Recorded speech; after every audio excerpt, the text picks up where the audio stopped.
So, I'm the fucking Messiah.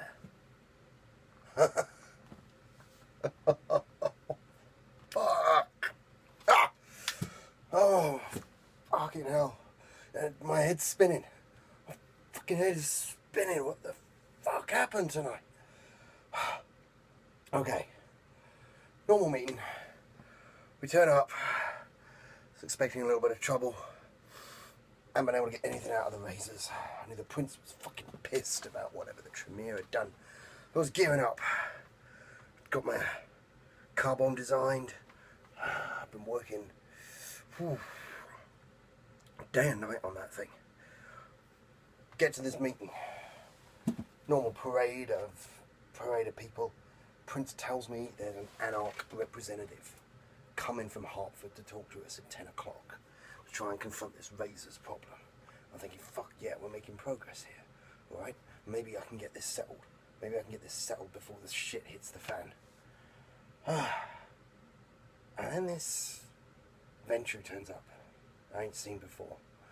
Apparently an old friend of the prince's, some guy called Mason Guildford. Sir Mason Guildford. And he's from London.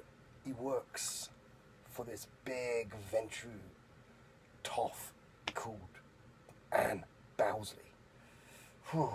I heard the name Anne Bowsley mentioned before. De Montfort used to talk about her, but he used to talk about her in hushed tones. Said she was just a petty administrator or something. He didn't seem to have much respect for her. Sounds like she didn't have much respect for him either. But this guy pulls me aside and just starts to feel me out. And I'm starting to think, fuck, here we go. It's going to be like that Otto guy from up in Springfield. I'm going to go through some sort of Ventrue Inquisition again.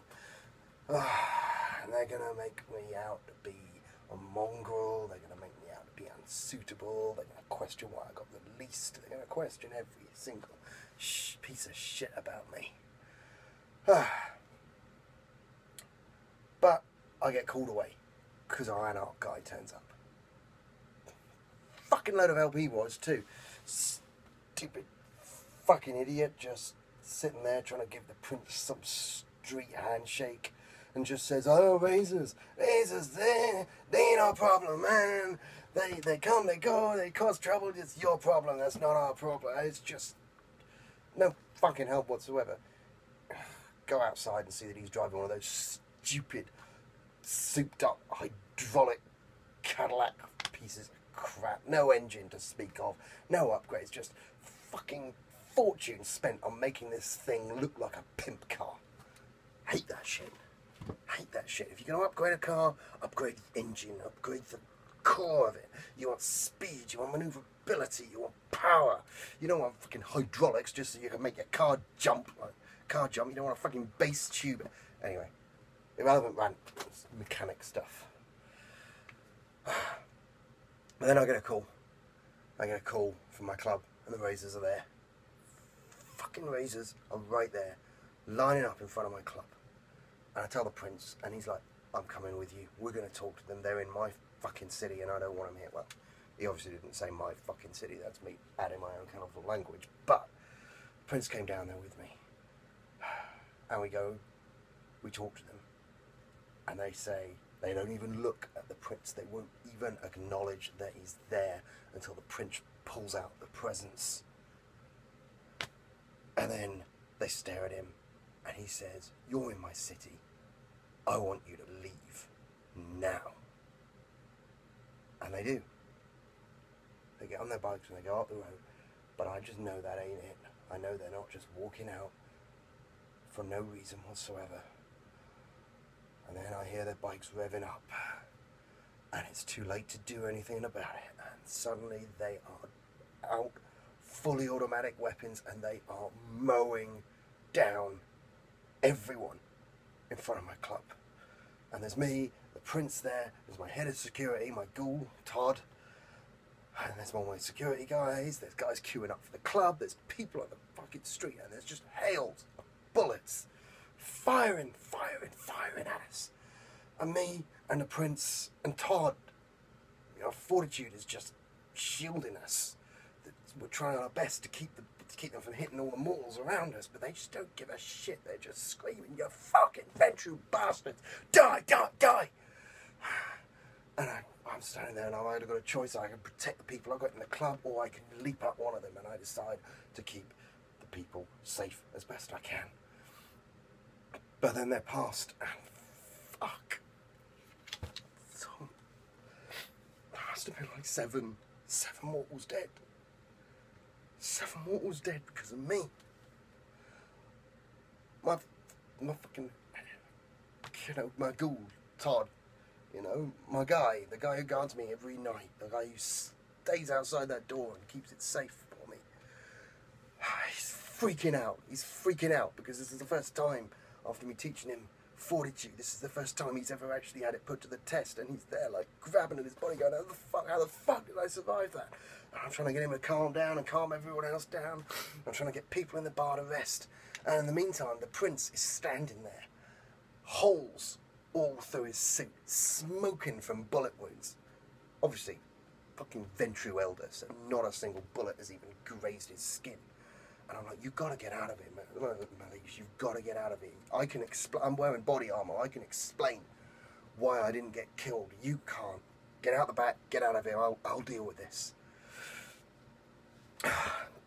Ken, my mate Ken, the gangrel, turns up to offer me help. And I ask him if he can patrol the area and see if he can find where they might have went. That's the last I hear from him for a while. I don't know what happened to him, but, well, later on I know what happened to him, but he's... I get everything started under control, and I go into the back room, because I just need a second, and I start losing it. I start losing it, because there's so many people dead because of me. So many people dead. My guys, bystanders, they just don't give a shit. Just don't give a shit. They're all dead. There's corpses piling up outside my club. Judith's CSI team turns up and is there to protect the masquerade and cover up everything, so shouldn't cause any shit in the press. But fuck, so many people dead just because they didn't. They can't. Just because, I don't know why. Grudges, wars, fights that just won't ever fucking end. So I'm breaking down. I'm fucking crying in my back office because I just need to let it out. And I feel there's suddenly someone standing behind me. And I look around, and it's that Ventrue. It's Mason Guildford, Sir Mason Guildford from the court in London. Bound servant of Anne Bowsley. And he just looks at me, his head cocked to one side, completely unfazed by the carnage, by me crying, doesn't seem even bothered. And he asks me what happens, and I explain a little bit about the razors. And I say, you must have heard about it from London. And he says, I heard a little bit, but what's your involvement in it? So I give him my bullshit cover story. I tell him that I'm the child of Cardinal Wolverine and I got tortured by the razors and now they got some sort of grudge against me and blah blah blah blah blah. And he lets me rattle off my whole story, nodding politely the whole time, and then just looks at me and said, you just lied to your elder. And I'm like, is he here to kill me? Is this it? Is this the Ventrue threats that veiled threats that I've been getting finally coming to bear? Am I taking responsibility for the deaths of my sire or that other shit that kept getting thrown at me? And he just looks at me and says, you just lied to your elder. Tell me the truth. So I tell him most of the truth. That I'm the child of Mithras. The razors wanted me because I was the descendant of Mithras, and then Mithras embraced me to save my life. I omitted my Mongol blood, and the fact that I've got a little bit of bourgeois thin blood in me. And he said that he knew. that he knew all of that, and that he had been sent there by Anne Bowsley herself for me. That he was a Ventrue special agent, and I was his mission. Me, I was his mission. I was the most important thing in that city. And then he starts talking to me about how de Montfort is a petty prince, a puppet of Anne Bowsley, and everyone, and is just a little fish in a much bigger pond. And he even talked about Prince Lucius. He said, why the hell do you think you're here in this petty domain under this petty prince? He called Mordecai. He called His Grace the most incredible Ventrue, the only Ventrue who's ever treated me with any respect. He called him a petty prince. And then I was more important than all of that put together. Me. Fucking me. Michael Bailey. I'm nobody. I'm fucking nobody. I'm not... Anyway, before we could get into it, I get a call from Judith saying that she's got everything covered at my club and that she needs me. That they found Studvik, that gangrel that caused us so much trouble last time, and that they need me there. And Mason says he's going to drive me. And he's got this tripped out car filled with more weapons than you can imagine, and there's little sleeping spots. Fantastic customization, really smooth, nice, nondescript. Fuck yeah, nice piece of work. I would have been proud to have made that. And he tells me how he is a problem solver, and that he travels all over the world. He deals with things on behalf of Bowsley. And he says that he's going to teach me, that he's going to train me, and that I'm going to be ready to lead the Ventrue. He didn't say lead London or lead a city. He said lead the Ventrue, the clan. What the fuck? I'm fucking freaking out about this, as you can imagine. And anyway, we get to this area, this wooded area in the middle of the city, and Studvik's there, and I don't know what's going on. I find the other kindred joining up, and apparently there's some kind of ruse being perpetrated that Ken's trying to lure Studvik in by pretending to be on his side or some shit like that. So I do my job.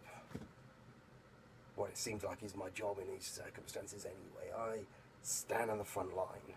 I get Studvik's attention. I get in the way of Studvik, and it's fucking massive, shifted into that terrifying were form this time. And this time, there's no lucky blows, there's no glancing blows. Last time he couldn't get his full strength on me. This time, he goes for me when I get in the way of him and Lucian Kincaid. Because Kincaid's taking a pounding, I get in his way, and he just... huge, great claws. And it's the first time in a long time I've felt something get through my fortitude. And I feel his claws rip into my stomach and up. And I feel my flesh cut. I feel a deep fucking cut. I can feel that burn in the cut. And I know it's gangrel claws. And I'm not going to be healing this. And I realise, fuck, I'm outmatched here. He's so fucking old, he's so fucking strong. Fortunately, I've got a lot of backup, though.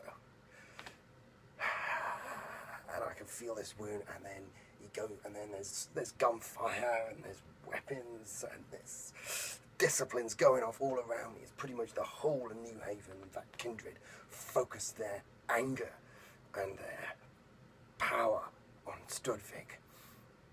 And Studvik this time goes for me again and gets his claws right up inside me, and he picks me up and he hurls me, and I feel again his claws right in my belly, right in my stomach, and I'm lying there on the floor, and they finish him off.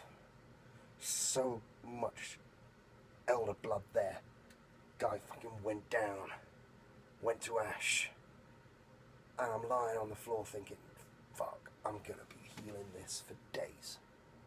I'm going to be healing this for fucking days.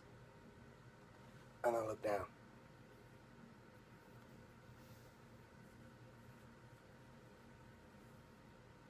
It's gone. Wounds are gone. I closed them up. I closed up fucking claw wounds. How do you do that? That's the one thing they told me you can't do. Fire, claws, sunlight, deadly to kindred. You can't heal them, you have to rest, you have to sleep, they rip you apart, those things. And suddenly I realise it's the blood of Mithras. It's Mithras's blood. I'm developing disciplines, elder disciplines. And I'm not even realising I'm doing it. I'm healing in ways normal kindred can't even imagine. I'm resilient. And I go up to Mason and the prince, and I look, I'm like, how am I not injured? And Mason just looks at me and said, because you are a superior kindred. You are a superior blood. And he says to the prince how I am more important than anything else in that city. And the prince fucking agrees with him. He tells me, the prince says, I should be bodyguarding you, Mike, not the other way around. You're going to lead us. Your blood is pure. And that's the words that Mason used. Your blood is pure. You are both the descendant and the child of Mithras. You're going to lead the entire Ventrue clan, and I am going to spend every minute I have here, and I'm here for 20 years, teaching you how to lead us. Fuck. What am I going to do? What am I going to do? I'm a mongrel. I'm a tainted mongrel. And they think I'm the fucking Ventrue Messiah. I gotta tell them.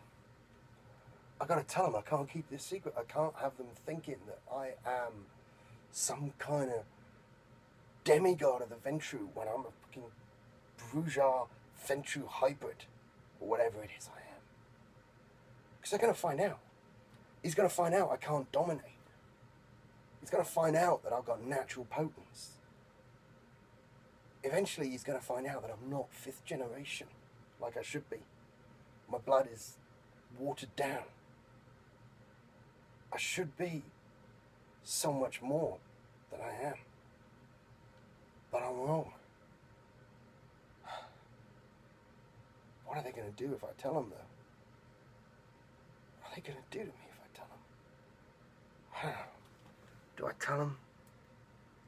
Do I come clean? Do I break this secret? Do I? And this is why de Montfort had such contempt for me. Because he knew I was impure. Are they going to treat me the same way de Montfort did? Are they going to have me flayed like de Montfort did? Are they going to expel me from their domain and pass me off on someone else if I tell them? I don't know.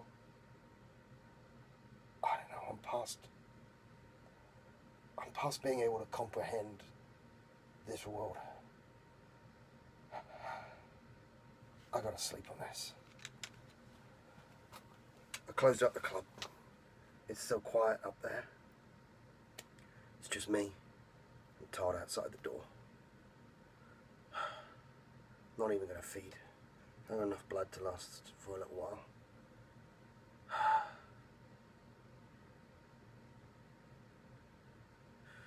So Mike signing off.